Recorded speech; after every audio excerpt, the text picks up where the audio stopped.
मला 4 जूनला हे आमचे सर्व उमेदवार विजयी असतील. कारण ओपिनियन पोल मध्ये सुद्धा मी जर चुकत नसेल तर अजित पवारांच्या राष्ट्रवादीला एकही जागा नव्हती, जो ओपिनियन पोल समोर आलेला. आणि आता एक्झिट पोल मध्ये एक जागा मिळताना दिसते. 543 जागा आहेत. 543 पैकी साधारणतः 202 जागांचे एक्झिट पोल समोर आले आहेत. आणि या महा एक्झिट पोल नुसार एनडीए 90 ते 113 जागा एनडीएला मिळू शकतात. इंडिया आघाडीला 89 आणि त्याच्या प्लस जागा मिळण्याचा अंदाज सध्या व्यक्त होतोय. 89 ते 104 या दरम्यान इंडिया आघाडीच्या जागा राहू शकतात.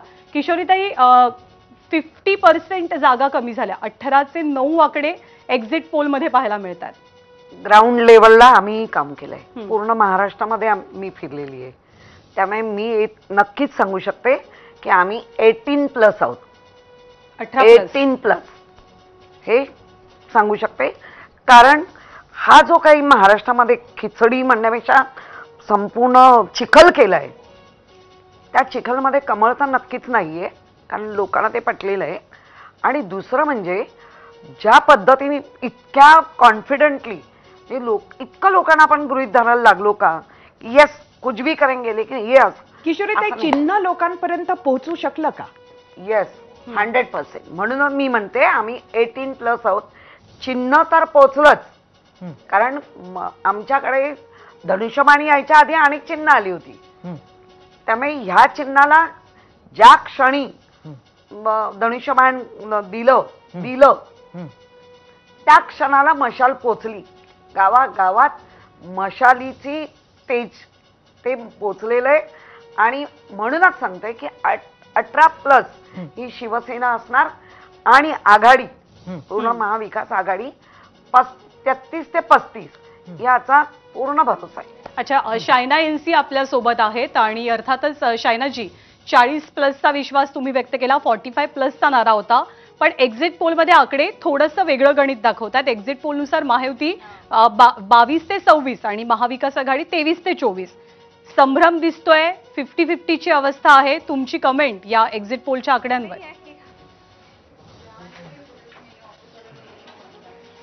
देखिए, स्वाभाविक रूप से जो जनता का जनादेश है उसको स्वीकार करना जरूरी है, लेकिन ये है 4 तारीख को. आज जो आप बोलेंगे कि एग्जिट पोल के आधार पे ही जाना है, तो मैं नहीं मानती हूँ, क्योंकि बहुत सारे समीकरण ऐसे भी होते हैं जहां आपको पता है कि जो एग्जिट पोल है और जो हकीकत है उसमें जमीन आसमान का अंतर हो सकता है.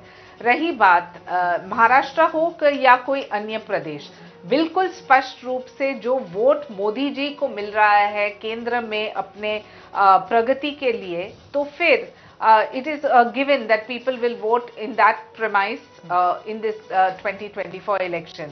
रही बात कंफ्यूजन हो, 2 सिंबल्स, ये सब मान्य है. इसमें जरूर ऐसा हो सकता है कभी कभार कि लोगों को वो कंफ्यूजन हो सिंबल्स को लेके एक्सेट्रा. लेकिन मैं अभी भी कहती हूँ कि यकीन से भारतीय जनता पार्टी न सिर्फ केंद्र में बहुत ही भारी संख्या से जीत के आएगी, लेकिन महाराष्ट्र में भी हमारा आंकड़ा यानी कि बीजेपी का जो आंकड़ा है बरकरार रहेगा 23, और हमारे एलाइज के साथ 40 पार जरूर होगा. मनीषा जी, कुठेतरी तुम्हाला वाटतं का की खोके, गद्दार हे जे शिक्के लागले, हा जो नॅरेटिव्ह होता त्याचा फटका या आकड्यांमध्ये दिसतोय? नाही बघा, हे एक्झिट पोल आहे आणि मी पुन्हा पुन्हा सांगते की खरे आकडे निश्चितच आमच्यासाठी जास्ती येतील, यामध्ये माझ्या मनात कुठलाही शंका नाहीये. परंतु हे बघा, हे खोके नेरेटिव्ह, आणि जेव्हा अजितदादा जॉईन झाले तेव्हा हे बंद झालं सगळं. त्याच्यामुळे हे खोटच होतं सगळं. म्हणजे खोके बोलणं याच्यात काही तथ्य नव्हतं. आणि हे लोकांना केवळ मुळामध्ये ना वास्तव जगायला शिका. वास्तव हे मनीषाताईंना कळलं पाहिजे.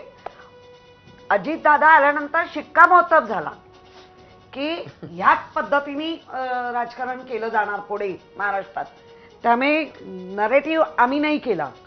तुमच्याच एका आमदारांनी जे आधी गेले नव्हते आणि त्यांनी डिक्लेअर केलं की बघा, हे बघा, मला आत्ता फोन आलाय 100 करोड द्यायला, त्यांच्यावर काय विश्वास ठेवायचा? काय विश्वास ठेवायचा? तुमच्याकडे आले ना, काय विश्वास आले ना. त्याच्यामुळे बघा, गेले आले. मला सांगा, वास्तवात आणि सगळे जगतात आहे आणि म्हणून मग कलटी उलटी मारणं ही पद्धत झालीये. पण पण आता ज्या ही- पद्धतीने ज्या आमदारांनी सांगितलं तो आमदार नाही, नाही, एकच आता आमदार त्यांच्या आहे, एकच ह्याच्यात आमदार आहे. मग त्यांनी त्यांनी तसं कबूल का केलं केलं ना त्यांनी खरं स्टेजवर. कारण सांगावं ना.